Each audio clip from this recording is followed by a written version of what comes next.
Awesome, awesome. Oh, Sal is saying hello. Sal has been huge help starting the club from the beginning. He's in the MBA program and is also from El Salvador. Awesome. So it's very awesome that we happen to meet because of the club. Well, hi everyone. Thank you all so much for being here for our last meeting of this semester. Hope you all had safe travels back from Thanksgiving.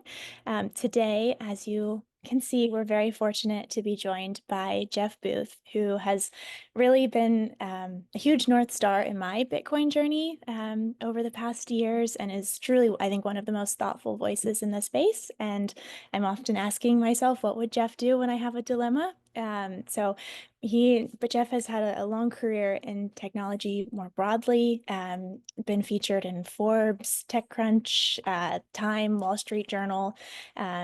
And within Bitcoin now, Jeff is the founding partner of Ego Death Capital. And he also sits on the boards of Core, which is the second largest Bitcoin miner right now, I believe. Fedi, which we've talked about in the past, they're building the kind of community super app. And then Breeze, which I think we've also touched on, a self-custodial kind of Lightning as a service company. So very grateful to have you, Jeff. And I was thinking maybe to just get right into the heart of things of why we are all here.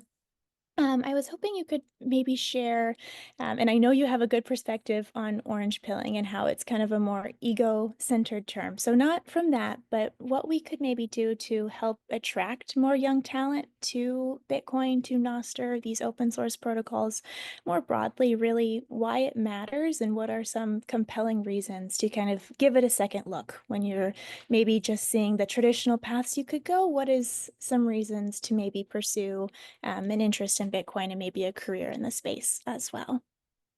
Yeah, so I can tell you this is an easy one for me because I try to convince my son and talk to him about my son, trying to mentor my son or sons and daughter in the same thing. And my son is starting a Bitcoin club at UBC, January 8th it kicks off. Oh, So amazing. um and so why simply why, like if you just looked at a return on investment, it is where the future markets will be.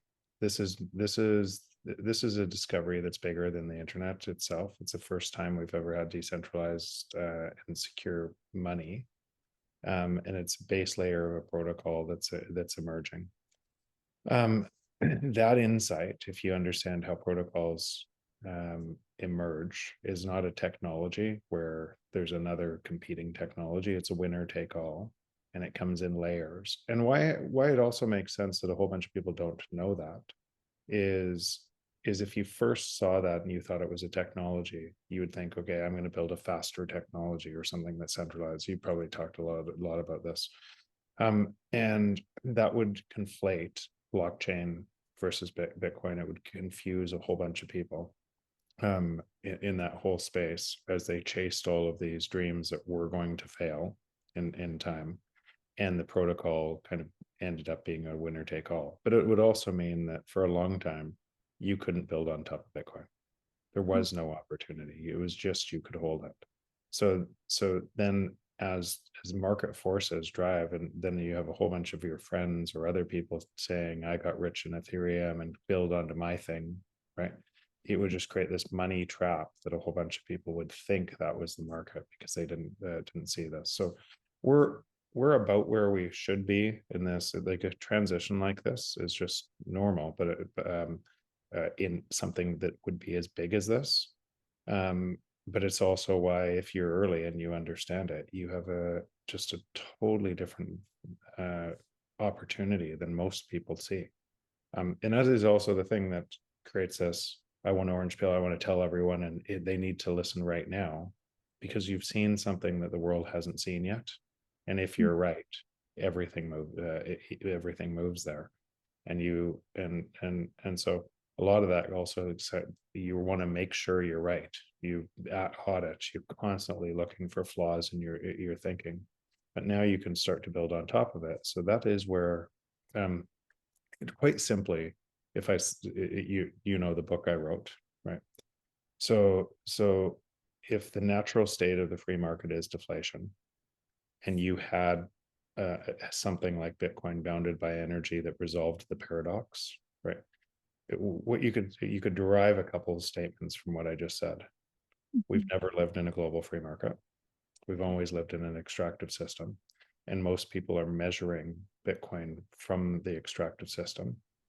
But if you measured from Bitcoin, it would mean the free market would work forever and prices would fall forever versus you.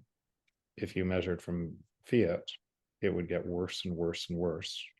And if you were somewhere in the middle, if you converted your Bitcoin to fiat to then measure prices, it would look like prices were going up still, but your Bitcoin was going up faster.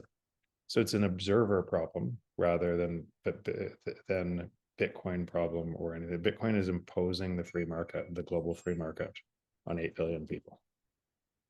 Yeah, no, and I really appreciate you bringing up the distinction between protocol and technology, because that was something that was very much not obvious to me at the beginning and has been helpful to think through. And I wonder if you can share a bit, how did you come to the understanding that Bitcoin was not going to fail? And then also the transition to, as you kind of share, what system am I putting my time into building and reinforcing? May you share a bit, the first story, how you came to understand the value of Bitcoin as a protocol, and then also how you began to transition your time and just be more aware of that shift. So I was fortunate to be part of the rise of a protocol in the internet. I was early in it. I understood it. I needed to move my time into that change as well, because I knew it would have such a impact on the world before us.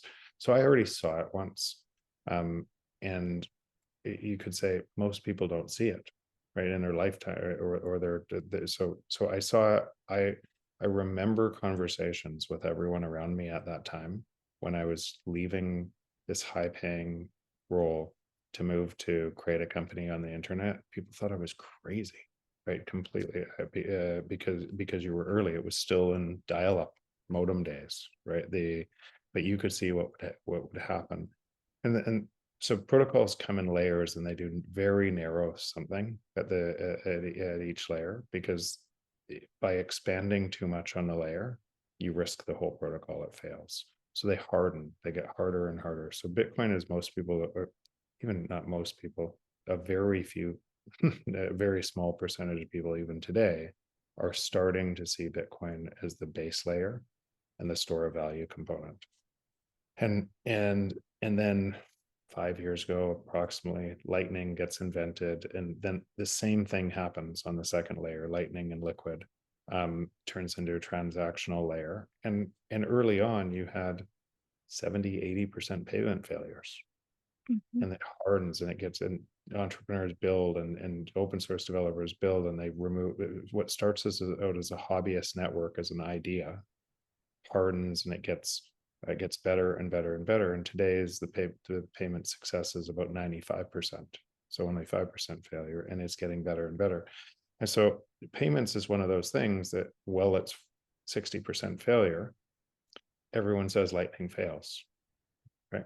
And then you have a whole bunch of other L2s and everything else that kind of capture a market as the thing emerges and gets stronger and more robust. And then all of the transactions on that layer every 10 minutes come back down to the base protocol. So you extend the base protocol into the second layer, and you add more functionality on top, and you don't need another token. You don't need an L2 or anything else to be able to do so. But it's understandable in a market that's confusing that people wouldn't understand what it takes to, like, remember TCP IP, which is the base layer of the internet. It was 20 years before HTTP, the fourth layer, and then another 17 years, 16 years before the iPhone came out on using all of the same technology. So it's a process that comes and it emerges through kind of our creative energy, making things better, tighter on top of that, and extends the protocol. So that was first, me understanding that, and then I spent a lot of time, a lot of time. Where could Bitcoin break? What would fail? How would it break? So as much effort as people think that I take now on talking about why this is the future, I took way more time where were the risks? What would that what would that look like? I can't imagine a risk that I haven't thought of and deeply thought of and spent a lot of time on. And when you ask kind of why am I sure? Because we are it. Like we are literally it. It's the every single person who runs a node, every single person that's looking out for risks and of centralization, every person that's what you guys are doing and the people that you're touching as a result is literally changing the world that we're going to live in. And most people that once they understand the magnitude of this change, they're not going back. So I'm just one example of somebody that's not going back. I'm going to use my time and resources to promote the honest ledger of the world and expand that. It happens to be really profitable too. It happens to be Mhm. because you're building value on the new protocol, and if you're building value for other people, you do very well. So it's both. It helps heal the world, but it also is extraordinarily valuable. Yeah, I think I saw the other day someone posted like a meme or image of sorts, and it was like no one who can understand the difficulty adjustment thinks Bitcoin's going to Yeah. fail or is going back. You just learn a little bit and then, you're just okay, how can I further this mission, learn more about this? So you brought up transactions, payments, and I know you talk a lot about the importance of Bitcoin for medium of exchange, not just store of value. And on the 29th, it was announced that you had invested in Abu Bakar's Fund One of Recursive Capital.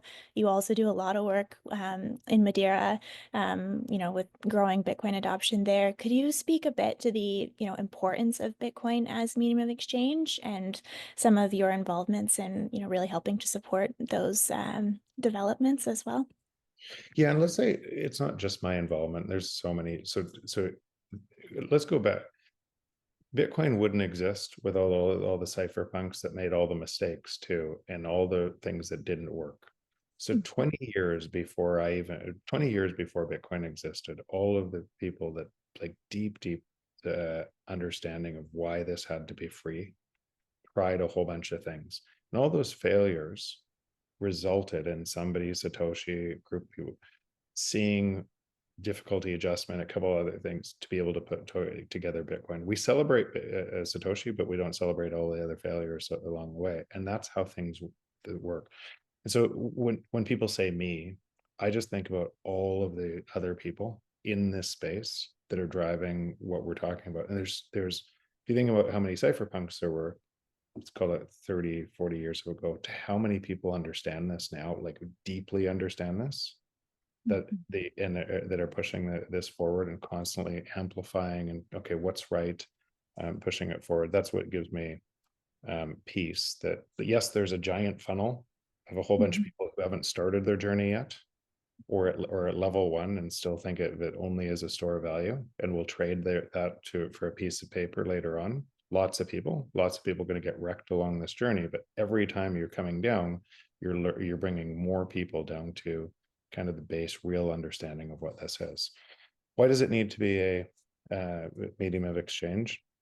Is I have just a very simple thing. If it fails as a medium of exchange, it fails as a store of value. And why I know that for sure is because gold failed as a medium of exchange. And what happens is you use the paper instrument and you don't need to use the gold anymore. So it centralizes, and it centralizes more and more and more. And then it's manipulated from the other layer, or made illegal as in 1933 from the other layer. So that would happen to, so if you're pricing, remember the systems are completely opposite. The free market is deflationary. You live in a system of control. So if you live in a system of control, you're pricing Bitcoin in the system of control, thinking it's going up, you're giving more energy to the system of control.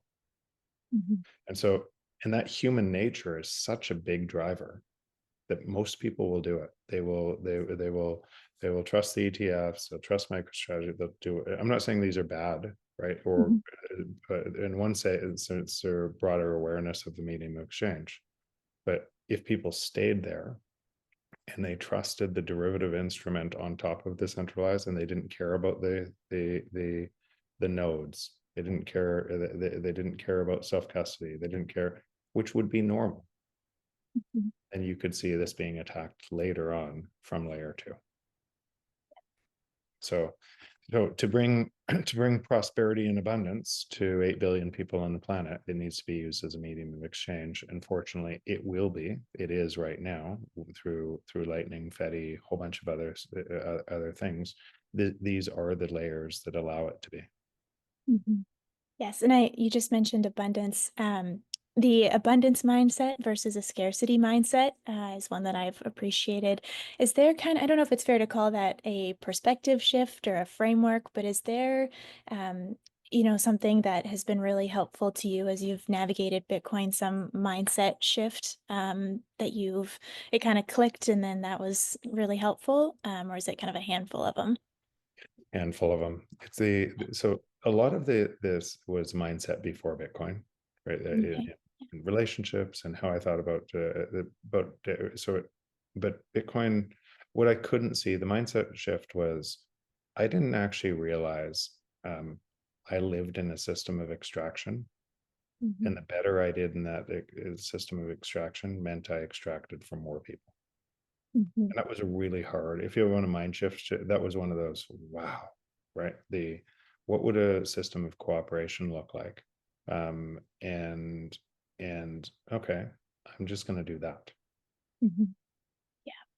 Yes. So we had a panel on Nostr a couple weeks ago. So another system that's based more on cooperation, not exploitation, not being used by an algorithm. And you've moved a lot of time over to Nostr now. I'm curious, what does Nostr really represent or mean to you, or why have you moved your time there? And maybe something interesting that you're seeing going on from a technology standpoint. Yeah, so it's really early on Nostr, but that's I think it'll end up being an identity platform that you could but at the protocol level, that has a whole bunch of other, and so it won't be just Nostr as a kind of a Twitter clone. It'll Mhm. be Nostr plus Fediment or Lightning and something else that creates something else. That and interoperability of all of these things is going to create a lot of value. Interesting. If I looked at in Madeira, I was at Sovereign Engineering, and some of the talent in Nostr and what they're building. It's still early, so I don't want to highlight anything kind of right now. But you can see the glimpses of like almost oh my God, right? This is already available, and people Mhm. don't know it yet. And then and the change in how we aggregate information in these centralized clusters, and how it traps us in these, and how Nostr and some of this freedom tech that we're talking about just completely unlocks it. Mhm. And so that's going to be really exciting. Yeah, yeah. And so I'm sure you've maybe heard OB's OB from Fedi, OB's acronym Blend, perhaps Bitcoin, Lightning, eCash, Nostr, and decentralized tech, which I thought was a genius way to put that together. From a more high level, what is, very interesting or kind of the interoperability between all of these different protocols that you are thinking about or maybe even seeing? It's still early for a lot of them, but something interesting there. Yeah, so we don't know until we see it, right? So an entrepreneur is going to take this plus this plus, and they're going to create. So just they're going to create something totally new. Just like before the internet was widely available, nobody would have understood what Facebook could do, Mhm. right? Or what Google could do, or so a lot of the new companies are complete. They come from a complete white space in what can happen. So I can't tell you specifically on those, but what I can tell you is inside our portfolio, the growth of some of the companies is Yeah. staggering. If you think about the Breeze as an example, just from and it's still early in this, but we have this bias and all people have this bias that we should pay for payments, Mhm. right?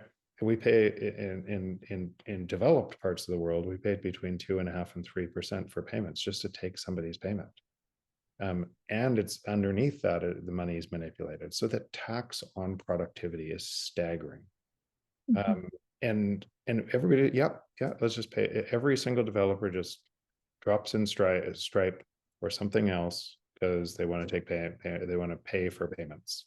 It's um, it's hard to even imagine getting paid for payments. Right? Mhm. And so with Breeze in time, those routing nodes and the tiny little fees on Lightning mean they could share revenue with the with developers who are creating apps that are really valuable. Now, all those apps are going to be competing against apps in the traditional world. And so what will they do? They'll probably offer more value to their customers and win the market because the other apps that are extracting more value from their customers can't win in a free market. So that change, those types of change. There's just such big state changes. Mhm. It changes a whole bunch of other things with it. Yes. Yeah. Breeze, they're doing just incredible things, and it's really fun to see all the different projects that come out of their development kits that otherwise wouldn't have been possible. So with inspiration from Natalie, I wanted to do a bit of a lightning round of sorts, kind of quicker answers. There's truly no second best other than her. Um, so maybe to start, who's someone that you don't think gets enough recognition for what they're doing, or a project that you really feel like deserves some recognition? OpenSats and sovereign engineering. Mhm. I think those are two like that are doing a lot of good work and it's going to expand. Yes. And software engineering, this is even new to me. They're just in Madeira, or are they in more Just in places? Madeira, yeah. Just Pablo, Gigi, and a okay. bunch of others created that. Okay. Wow, that's awesome. What is a topic in society, doesn't have to be just in Bitcoin, that you think is not given quite enough attention as well? It's a topic in society. Or um, yeah, topic? so yeah, so I think most things that get attention Hmm. are problems created by the fiat system. So I just don't think I don't think Bitcoin gets enough attention at the level of what it changes. It changes entirely our ability to trade with each other, and everything is a derivative. It touches everything. I have some philosophical questions, which we might get into some topics on that. When did you last change your mind, and what was it about? I do all the time. So constantly, but what is it? Uh, but it was probably about Bitcoin. It was Mhm. probably it was probably about the depth of what Bitcoin was, and it probably is into the philosophy and so it's just so much deeper than I could have once imagined. Yeah, it's definitely the bell curve where it's like the first time you're in Bitcoin, it's I don't know anything, a little bit longer, I know everything. And then it seems like for me, just the more time, you find things you had no idea you would ever learn about, and you just continually feel like you know less. But especially in an academic setting as we are on campus, I think that's a huge gift, something that just keeps growing your curiosity. Um, and then what perhaps do you think is the greatest unintentional threat to Bitcoin, if there is one, maybe in the risks you were looking at? Yeah, And then, it's the. yeah, Oh, sorry. Do you want to add two questions? As okay. well, it was what's the greatest threat and what's the greatest benefit? So kind So of different, but yeah. the greatest threat is everybody consolidates this in a US dollar equivalent. They don't self custody and they don't think about it as a medium of exchange. They trade and they give away their power in that trade to a system that's concentrating wealth and power more. In that world, I still don't think it's a risk because what would you would a real risk, but because what would eventually happen is you'd have a hard fork of Mhm. Bitcoin. But it would be messy along the way. And I think as more people, so I think as more people understand this in the medium of exchange and what this is, and they put their energy into it, we we transition to the world we're talking about. AI, automation, everything else. We don't have a mental model that all these should make our lives abundant, and we should work less and less and less. We don't have most people lack a mental model of what that could look like. They're so scared, so they reach for safety in the system that's keeping them trapped. So this is a complete state change. Mhm. And many of you, me, we're just early in it, so we understand what it looks like, and so we just and through that lens, I think about what if I wasn't, what if I didn't have the ability to think like this? What if I was in Democratic Republic of Congo, digging in a cobalt mine and trying to feed my family? What would I think then? How much is trapped with people fear of this system and fighting inside the system, making it stronger? Yeah. Yes. Yeah, it's hard to, switch these systems, but I think you always do a really great job of doing it. So now I had some maybe philosophical questions that I drafted. Curious your thoughts on some of them. Um, so I guess to start, what do you think our world looks, how do you imagine a world that's truly centered on value and truth and kind of respect for each individual that we encounter in our day to day, that really prioritizes humanity and uplifts each other? Um, we could go really deep on this. It's a very, yeah.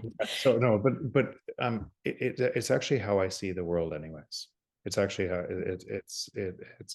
I see the world as every single person I meet or that come across as having a genius, and I don't have to agree with everything they do, but they're all genius in some ways, and we're all connected through that genius, and everything kind of arises from it.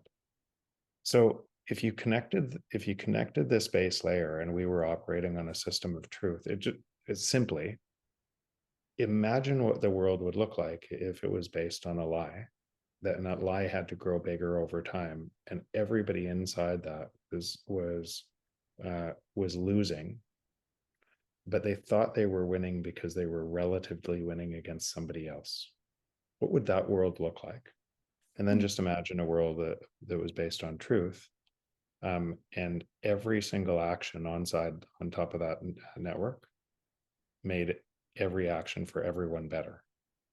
So, Mhm. through those pretty simple, through a pretty simple thought experiment, you can understand why you should move all your time. You don't have to, but why wouldn't you move your time into the honest system? Because it's better benefit for you, benefit for everyone. We are connected. The world's a mirror of our own beliefs. It's just if I'm walking down the street with somebody who, let's say, a victim, I'm walking down the street with them, we will see two totally different worlds, and both will be true for both of us.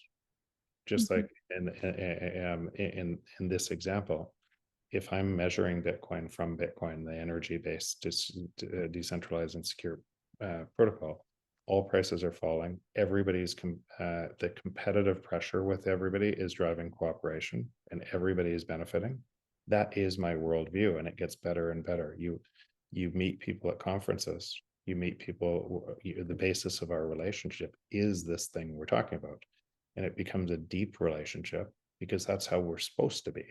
We just don't know we're supposed to be like that because we've always lived in an extractive system. Yeah. Yeah. So one of the quotes that I think I've most held with me when I read The Sovereign Individual was about transitions and how often we miss transitions when we happen, and that we have to look outside of just conventional information sources to see transitions. So, and I don't even know if there's an answer to this, but what might be some tells that we can really point to know that, okay, we actually are transitioning to a better world? Is it, healthcare? Is it food, architecture? What, if any, are the visual cues that would signal that we're on a path of more cooperation? So what I think, instead of asking what the world Yeah. should do and imply the kind of what everyone should do, I think what Hmm. you should do individually is we're a collection of, like, the world is completely created out of our minds, right? Somebody has an idea, And a lot of times those ideas come up against what was scarce before, what created money, right? What created scarcity, and an idea to overcome that abundance, or with that scarcity, with a different idea in the free market. That's led to higher food production. It's led to everything around us, even with most of it being extracted to a higher level. So why wouldn't that same thing exist, right? In Bitcoin, in individually, you know this to be true. Your life is materially better because of Bitcoin, not just as a store of value, but because of the people you meet in it, and Mhm. then what they help you and do. You see other points of view around the world. You get to travel. Are you going to Africa soon? Yes. Yeah, Yes. yeah. So you Tomorrow. exactly. So you get to see this all around the world. So I think it's actually a personal question. Mhm. Um, and that's actually why it's so easy. Instead of trying to convince somebody that your view is right and they should and they're wrong, you just stand in your energy and they see your life changing for the better because Mhm. you're connected to this truth. Yeah. Yes. Yes. I think, yeah, every time I hear you say something like that, I think you're exactly right. Just kind of you live a life of integrity and, value, and others will see it as well. So maybe to shift to some more actionable steps for students, and advice for this audience, which is very similar to your own kids. What is just maybe a piece of advice, just not pushing advice, but something you would want to share with everyone here, as they all go about thinking about navigating their first careers and beginning their life outside of just a check the box system that we've been growing up in? I have an important one. Yeah. The in the world today, there's a lot of kids that and people coming up that think success is how much I'm seen, how many people see me, how many followers I have, how many Instagram followers I have, and they're constantly in that noise. Um, and they really think it's success because they're spending all of their time looking at other people who they believe are success, but they don't know the other people. They don't know what their real life looks like inside. And I can tell you this for a fact, and this is the it's exactly the opposite. Your success will be driven by your deepest connections, the people who matter most to you. And so you can invert that entire thing and just go really deep. And it doesn't matter if you touch one person or 100 people or a billion people. That is the key. That is actually what Bitcoin allows you to do, because you're actually forcing, you're kind of through all of this noise and you move to a system of truth. And then you don't need to be the biggest promoter of Bitcoin. You don't have to be anything. You have to be you, right? in Mhm. in that system, and whatever gifts you have, this thing will you will encode them in this. And by the way, it's all, if you wanted the success, the tons of people, it's actually the only way that it's real anyways. Mhm. That seems like such a good place to open it up to Q&A, but I have one more question for you. Going back to the very beginning when you decided to shift more of your time over into Bitcoin, I know that was one of the perhaps impetus to start Ego Death, but if I'm, just a student here, what is a small step that I could take to kind of put more of my time into thinking about Bitcoin or contributing to the work that's being done? Follow Ella. Again, so you've done it just as well as I have, and what you did by doing this is just move your time, and the value you created for other people is what people are recognizing in your success and your path. And you've just started. I wish I had what you have at your age. So but what is the insight in that? The insight in that is, if you're spending 2% of your time and you have Bitcoin, you understand Bitcoin, and it's grabbing you. It feels like I'm curious about this. I want to go deeper. Spend 4% of your time, then spend 8% of your time, then spend 16% of your time.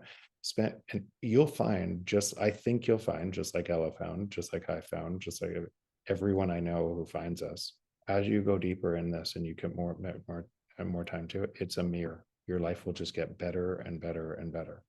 And we tell ourselves this lie, and I told myself this lie even while I knew Bitcoin, right? I need to make money over here to be able to do this. And I woke up one day realizing the hypocrisy in what I was doing, and I couldn't do it anymore. That's actually so the insight to start ego death. And I can't tell you how exciting that is and what I get to do each day. And that the insight to start ego death was really selfish. I had to resolve that conflict in me. Yes. Well, we're very glad that you shifted your time over because you have touched just so many lives. So thank you, Jeff, for everything that you do and, all that you do that I'm sure, people don't even know about how you silently support people. So I'd love to turn it over now to some people here to ask any questions they might have as well. Oh, Sal, yeah. Thank you, Jeff, for a long time follower here. I really always admire your work.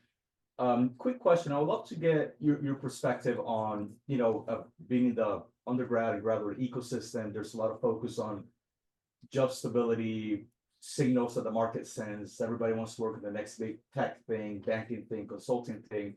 That's just sort of the ecosystem. And somebody as seasoned as you that have seen these cycles was early to the internet.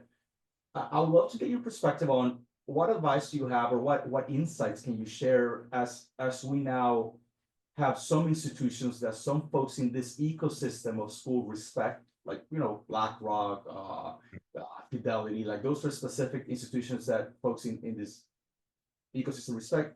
What does that mean for the timeline of adoption? Like, where do you think we are on that adoption timeline? And for folks looking to get in, whether there's undergrad or grad level students, for somebody that's seen these cycles before, we'd love to get a little color on where are we as we get these big institutions, dip their toes to the ETFs and whatnot. Well, just kind of where do you see that within your larger perspective of Bitcoin? We'd love to get that insight. Yeah. So, Sal, and maybe we'll need to go back and forth on this a couple times because it's quite a deep question, without maybe even realizing how deep it is. I suspect this is going to take a long time to get to the world that I'm actually describing, but you don't have to wait. You can go now. Every single person can go right now, and they can be in the world I describe right now. But when will most people get it? Let's just use some examples. The US might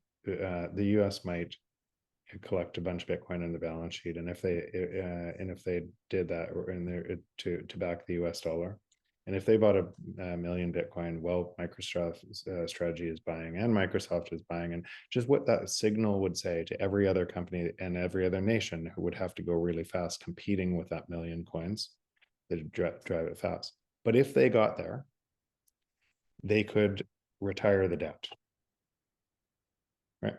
And now you'd be living without a debt trap anymore. And the whole thing from that position, you would trust the US dollar again, right?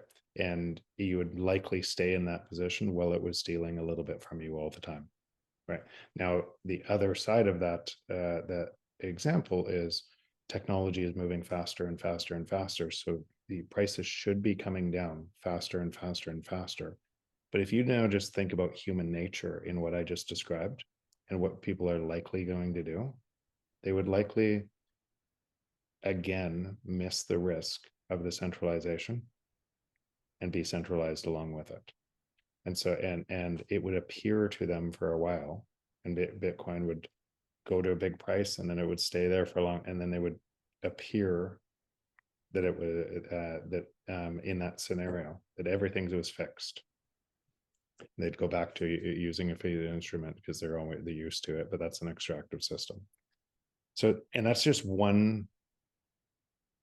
I would say it's highly probable, but I'm not going to say it's 100% probable. Like, there's a whole bunch of these edge cases, so I think it's just going to be messy for each person. And in that edge case, what will a lot of people do is they'll trust the centralized system just like they trust FTX. Lending is going to come on Bitcoin.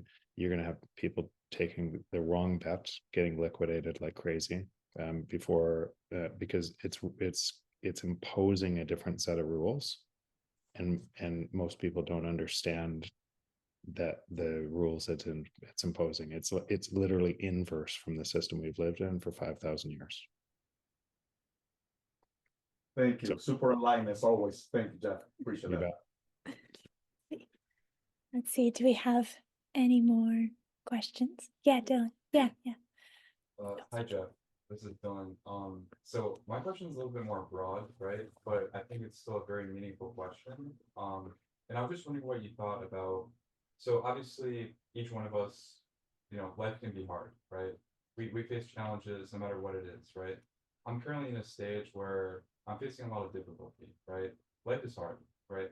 And I'm just curious on what, your thought is on, overcoming challenges, staying optimistic, going forward, just with anything in life, not Bitcoin. I mean, I know this is, but, from an entrepreneur myself to another, I'm just curious on what your thought is on that. Yeah, this is again another deep question, but it's important.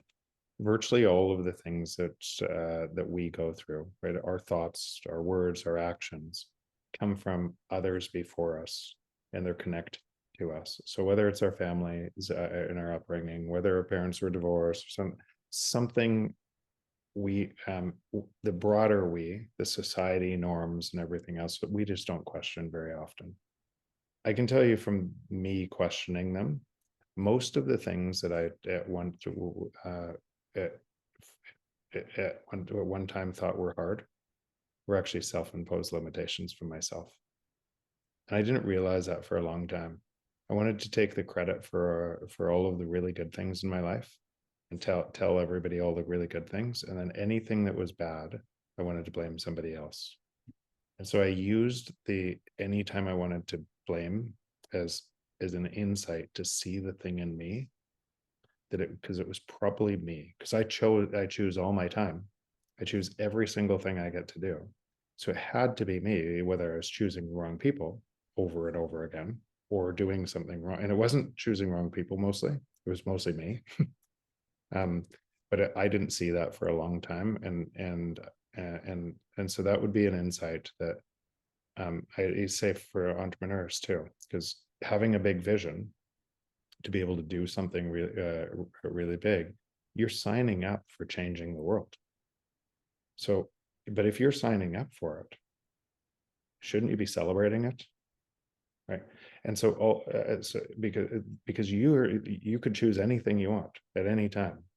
And so if either celebrate it or change you to be able to do it differently. And if you just stop anything blaming and use that as a trigger to say something, and this is telling me something that I need to know, that was a huge unlock for me.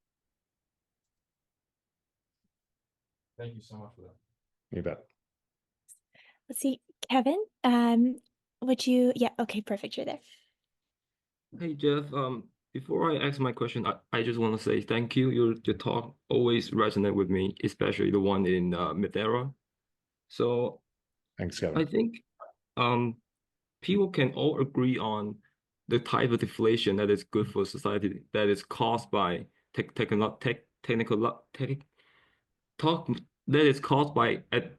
advancement, but people really have problem with the type of deflation that is caused, that we see in the 1930s or the 2008. So I would like to know what your take on the other side of the deflation. Yeah, so actually, Kevin, I'm glad you asked that. So many people so misconstrue what I say when I talk about this, because the type of deflation that you would have by just going to hard money from a soft money type of, so that maybe this different way. The great deflation that happened in or the great deflationary collapse that happened in the 30s was driven by an excess in the 1920s that had to be fixed. And so when people talk about that type of deflation, what they're talking about is a credit-based system that, because of fear and greed in all humans, we always over rotate, and it will take risks and risks and risks. And then the deflation that comes after that, the collapse that comes after that, is the clearing function, and it's horrific on society. So we don't have to experience that, at least from Bitcoin. It doesn't matter what the money printing is. If the money print, so if tomorrow there was a deflationary event in the US, by the way, the US is essentially imposing deflationary events around the world right now. Right now, that's what's happening in China by having higher interest rates in the US. And all of these nations are going to have to print like god loads of money and destroy their currencies through that. From Bitcoin is just the productive capacity of the market flowing to you forever. So prices will fall, and if you measured as neutral, not taking all of the assets and everything else, but prices would fall at the productivity rate of the world. And they would keep on falling at a greater and greater rate forever, because we would increase productivity from that. You'd have more minds competing to be able to solve more problems. And the output of that would be prices would fall forever to you. Now, that's actually why it's so critical that you had something that was non-counterparty risk to the existing system, because if it could be controlled, there's no way the system would allow that to happen. It's outside of that. So one view is the global free market happening, and one view is a system that cannot let the debt fail. Like if you're voting within the system, how many people do you know, even Bitcoiners, that are yelling at Powell, yell at all of the nonsense? But if they allowed a deflationary spiral and every bank failed, and every house that was worth $1 million is now worth $20,000, and then all of the mortgages that they owned were underwater, and they all went underwater, what do you think the population would do? They would vote for more printing. So when I say there is no they, it's just we are a construct of this system. We're a construct of that existing system. And that's why I've just realized I need to move as much time as possible to the construct of the new system, and the faster. So what drives the timing? Sal asked the question too. What drives the timing is how many of us move and at what pace. Thanks. Does that help, Kevin? Yeah. I don't know if you have read, Dr. Guido Hosman. Like the thing you just said, pretty much sums it up. What he wrote in his book, Deflation and Liberty. Yeah, I didn't read that one, but yeah, interesting.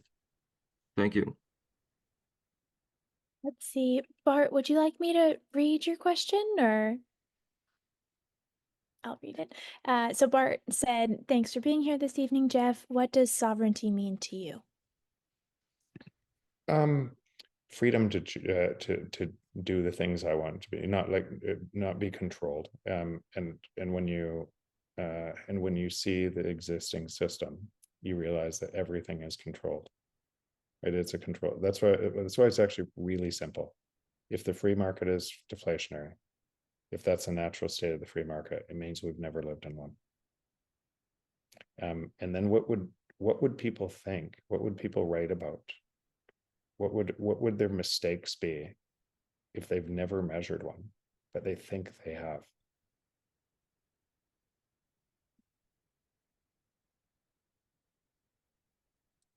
So for me, sovereignty is freedom to me. Yeah, good answer. Yes. Thank you, Jeff.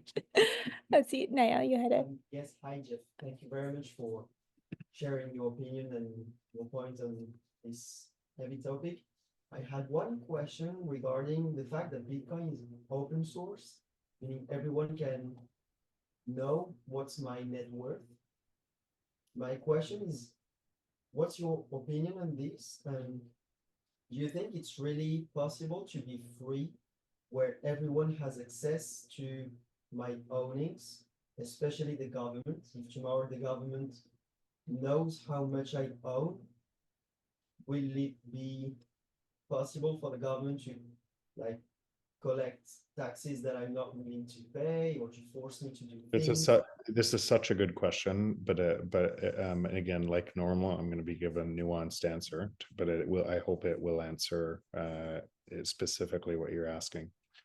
So when you think about the technology stack and some of the ideas that different people have, and if you're not in the camp of those are all shitcoiners, they're all destroying Bitcoin, if you're not, but if you're, some ideas there are critical for Bitcoin, but they were done in a wrong, they didn't realize that they were done in a protocol, or the people were trying to that needed to be built on a protocol.